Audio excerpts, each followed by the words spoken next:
নাবি মৃত্যুবরণ করার পর আদম নবী থেকে নূহ আলাইহিস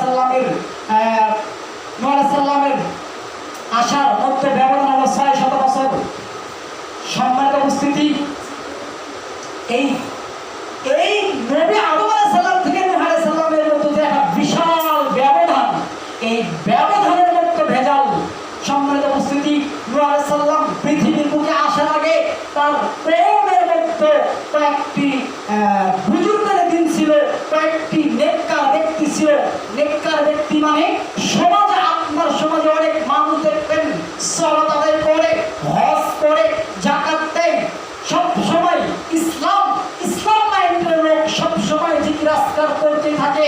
এদেরকে বলা হয় নেককার লোক, এদেরকে বলা হয় বুজুর্গ, এদেরকে বলা হয় আল্লাহর ওলি। তো সম্মানিত মসজিদের মুসল্লি, নূহ আলাইহিস সালামের উম্মতের মধ্যে ৫ জন নেককার ব্যক্তি ছিল। ৫ জন নেককার ব্যক্তি যখন মারা গেল, একে একে যখন মারা গেল, তখন নবী তো নাই, আদম নবী আগে মারা গিয়েছে। তখন মানুষ হতাশ হয়ে পড়লো, নিরহ হয়ে পড়লো।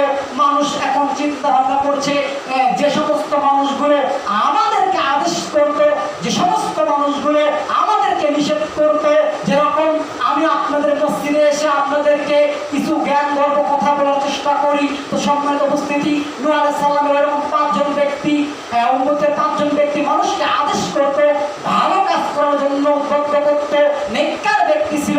যখন তারা মারা গেল, মারা যাওয়ার পর এবার তারা কান্নায় ভেঙে পড়লো। সম্মানিত উপস্থিতি, ৫ জন ব্যক্তির নাম হলো, ৫ জন ব্যক্তির মধ্যে একজনের নাম হলো সদ, ইয়াগুস, নাসর, এরকম ৫টি নাম। তো সদ যখন মারা গেল, ইয়াগুস যখন মারা গেল, সবচেয়ে নেককার ব্যক্তি ছিল হলো দল। তো এরকম যখন মারা গেল, শেষ ব্যক্তি যখন মারা গেল, মারা যাওয়ার সঙ্গে সঙ্গে মানুষ কান্নায় ভেঙে পড়লেন। মানুষ কান্নাকাটি করতে করতে অস্থির হয়ে পড়লো যে আমাদেরকে আদেশ দেওয়ার আর কোনো মানুষ রইল না। সম্মানিত উপস্থিতি, তখন কি করলো মিস্টার ইবলিস, শয়তান কি করলো, একটা সুযোগ সে খুঁজে পেল। শয়তান এবার একটা বড় বুজুর্গ সেজে, বড় আলখেল্লা যুদ্ধ করে এসে মানুষের সামনে এসে বয়ান করতেছে, তোমরা টেনশন করতেছো কেন?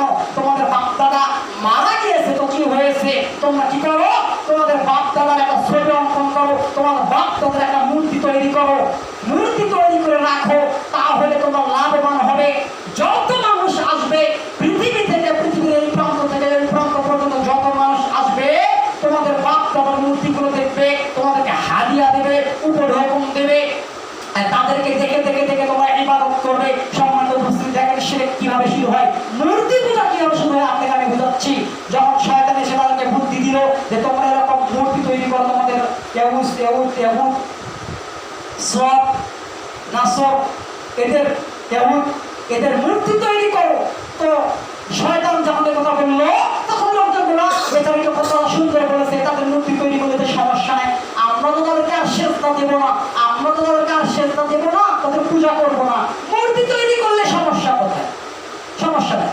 আচ্ছা, মূর্তি তৈরি হলো। দেখেন সম্মানিত মসজিদের মুসল্লি, যখন মূর্তি তৈরি হলো, তখন তারা মূর্তিকে পাশে রেখে আল্লাহর ইবাদত করে। তো যখন ওই সমস্ত মানুষ যখন মারা গেল, যে সমস্ত মানুষ মূর্তি তৈরি করেছিল, ওই সমস্ত মানুষ যখন মারা গেল, তাদের ভবিষ্যৎ প্রজন্ম যখন নতুন মানুষ আসলো, যখন নতুন দল আসলো, নতুন মানুষের আবির্ভাব হলো, তখন কি করলো, ওই সমস্ত মানুষ যখন পৃথিবীর বুকে আসলো, তখন শয়তান বলতেছে, তোমাদের বাপ দাদা এই মূর্তিগুলো ইবাদত করতো, এই মূর্তিগুলোর সিজদা করতো, এই মূর্তিগুলোর পূজা করতো, তোমরা এদের পূজা করো।